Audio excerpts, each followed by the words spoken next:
अब दिल्ली में पंजाब आपकी बड़ी बैठक खत्म हो चुकी है। पंजाब आपके अध्यक्ष अमन अरोड़ा ने इस बैठक को लेकर बड़ा बयान दिया।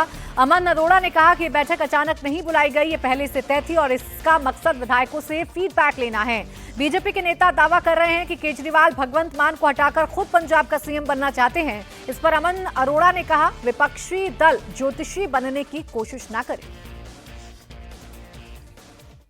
हमारे साथ अमन अरोड़ा जी जुड़े हुए हैं। सर, सबसे पहला सवाल, आनन फानन में मीटिंग क्यों बुलाई गई है? क्योंकि यहाँ पर जो प्रताप सिंह बाजवा ने जो बयान दिया है कि 30 एमएलए उनके संपर्क में है, उससे जोड़ करके भी इस मीटिंग को देखा जा रहा है। पहले तो आप मेरे को आनन फानन का मतलब चाहिए, वो क्या होता है?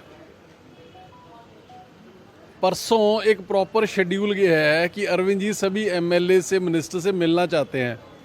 एक नेशनल प्रेसिडेंट अगर अपने पार्टी के एमएलए को मिलना चाहता है, अगर ना मिले तो आप कहते हो जी कि एमएलए को उनके प्रधान नहीं मिलते, अगर मिलते तो उसको आनन फानन शब्द दे देते हो।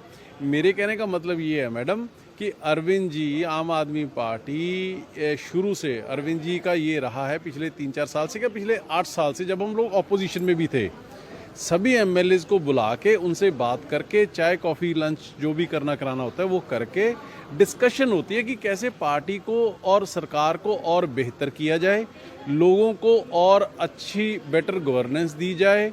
इसके ऊपर पिछले लंबे समय से चल रहा है।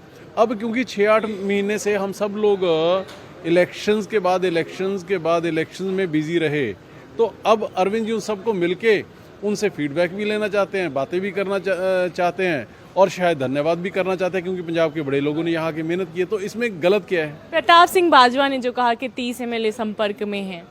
प्रताप सिंह बाजवा जी को आम आदमी पार्टी का फोबिया हो गया है। मैं उनसे पूछना चाहूँगा कि जब उनके सगे भाई फतेह जंग सिंह बाजवा, जो दोनों भाई इकट्ठे रहते हैं घर में, जब वो कांग्रेस छोड़ के भाजपा में जा रहे थे, क्या उनके भाई उनके संपर्क में थे? अब देखिए, इस बैठक को लेकर अलग अलग दावे किए जा रहे हैं। कुछ नेता कह रहे हैं कि फीडबैक लिया जा रहा है, कुछ कह रहे हैं रूटीन बैठक है, तो कुछ का यह भी दावा है कि कांग्रेस ने जो बड़ी बात कही है उसका असर देखने को मिल रहा है। पुनीत, आप ही बताइए, क्या चल रहा है इस वक्त पंजाब में? क्या किसी प्रकार की कोई सुगबुगाहट मान सरकार को लेकर? कांग्रेस के दावे में कितनी सच्चाई और क्या उसी का रिफ्लेक्शन ये बैठक है?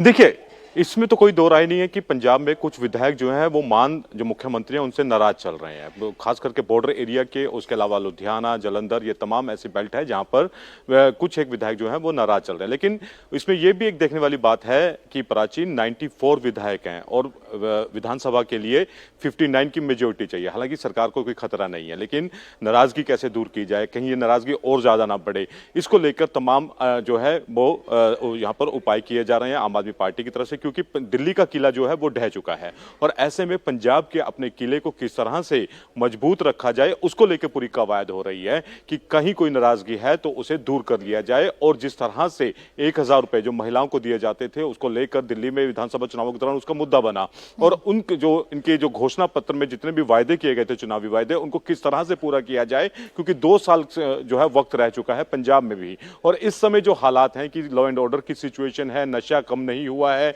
और उसके अलावा जिस तरह से 1000 रुपए महीना प्रतिमा महिलाओं को देने की बात की गई थी वो वादा अभी तक पूरा नहीं हुआ। तो उसको लेकर तो लगातार आरोप जो है आम आदमी पार्टी की सरकार पर लग ही रहे हैं। लेकिन उसके ऊपर जब प्रताप सिंह बाजवा के द्वारा यह कहा गया कि 30 विधायक उनके संपर्क में, हालांकि इसी तरह का दावा बाजवा द्वारा जो है 1-1.5 साल पहले भी किया गया था, लेकिन उसमें उस समय कुछ खास उसका असर देखने को नहीं मिला था। लेकिन क्योंकि अब दिल्ली में सरकार जो है वो चली गई आम आदमी पार्टी की तरफ से, उनका किला जो है वो ढह गया है, और इसके बाद जब ये उन्होंने दोबारा दावा किया तो उसके बाद जरूर कहीं ना कहीं ये सुगबुगाहट हुई कि क्या वाकई में ऐसा हो सकता है कि क्या किला ढहने के बाद एक सबक अरविंद केजरीवाल ले रहे हैं, इस दिशा में ये बैठक हो सकती है। एक कयास तो ये लगाए जा रहे हैं, और दूसरा सबसे ज्यादा चर्चा भास्कर जिस सवाल की जा रही है वो ये कि पंजाब में क्या कुछ बड़ा होने जा रहा है? क्या मान की जो कुर्सी है वो खतरे में है? देखिए, जहां तक आम आदमी पार्टी को मैं समझता हूं उस हिसाब से मैं ये कह सकता हूं कि भगवंत मान की कुर्सी को अब कोई खतरा नहीं है पंजाब में, पहली बात। दूसरी बात, भारतीय जनता पार्टी जो ये कह रही कि अरविंद केजरीवाल पंजाब जा सकते हैं, अरविंद केजरीवाल इतने समझदार पॉलिटिकल लीडर तो हैं कि कम से कम वो दिल्ली की जमीन छोड़ के भाग के और भगोड़े का टैग वो नहीं लेना चाहेंगे। और पंजाब में उनको एक्सेप्ट भी नहीं किया जाएगा और ये सीधा सीधा एक अपॉर्चुनिज्म वाला एक चस्पा हो जाएगा, चिट उनके ऊपर में, जिसको वो चाह के भी नहीं हटा सकते हैं। तो अरविंद केजरीवाल ऐसा कुछ करने वाले नहीं हैं। अरविंद केजरीवाल जो कर सकते हैं वो ये कि 2 साल का वक्त है और इस 2 साल में ऐसा क्या किया जाए कि फिर से पंजाब में आम आदमी पार्टी की वापसी हो। उसके लिए क्या कुछ करने की जरूरत है, संगठन को क्या फीडबैक मिल रहा है और संगठन को क्या करने की जरूरत है, इस बात पे चर्चा होगी। इस बात पे चर्चा होगी कि पंजाब के विधायक अभी तक क्या महसूस कर रहे हैं, क्या कौन सा एक सेक्शन है समाज का जिसमें नाराजगी है, खासकर एससी वोटर्स जो बहुत बड़ी तादाद में पंजाब में हैं और उसमें कुछ नाराजगी भी दिखी लोकसभा चुनाव के समय में, तो उसको कैसे साधा जा सकता है। ड्रग्स का मुद्दा एक बार फिर से उड़ता हुआ पंजाब का मुद्दा लेके आम आदमी पार्टी चुनाव में पहुंची थी और बड़ी सफलता मिली थी आम आदमी पार्टी को, लेकिन वही इनके ऊपर में भी चस्पा हो सकता है। तो उसके लिए क्या करने की जरूरत है, law and order. Bhaskar, Delhi में एंटी इनकम्बेंसी आम आदमी पार्टी पर भारी पड़ी। जो काम जनता से प्रॉमिस किए गए थे वो काम पूरे नहीं किए और जनता ने इस बार आम आदमी पार्टी को सत्ता से बाहर का रास्ता दिखा दिया। ये जो अपनी गलती है पंजाब में अरविंद केजरीवाल रिपीट करना नहीं चाहेंगे, लेकिन बीजेपी जिस तरीके के दावे कर रही है उसमें कितना दम है ये देखना दिलचस्प है। शुक्रिया आप दोनों का हमारे साथ जुड़ने के लिए। तो आम आदमी पार्टी के पंजाब के विधायकों की बैठक को लेकर अब अलग अलग कयास लगाए जा रहे हैं। ऐसी चर्चा है कि पार्टी में सब कुछ ठीक नहीं है, लेकिन आम आदमी पार्टी के नेता इसे रूटीन बैठक बता रहे हैं। आप सांसद मलविंदर सिंह कंग का कहना है कि पंजाब सरकार स्टेबल है और अपना कार्यकाल पूरा करेगी।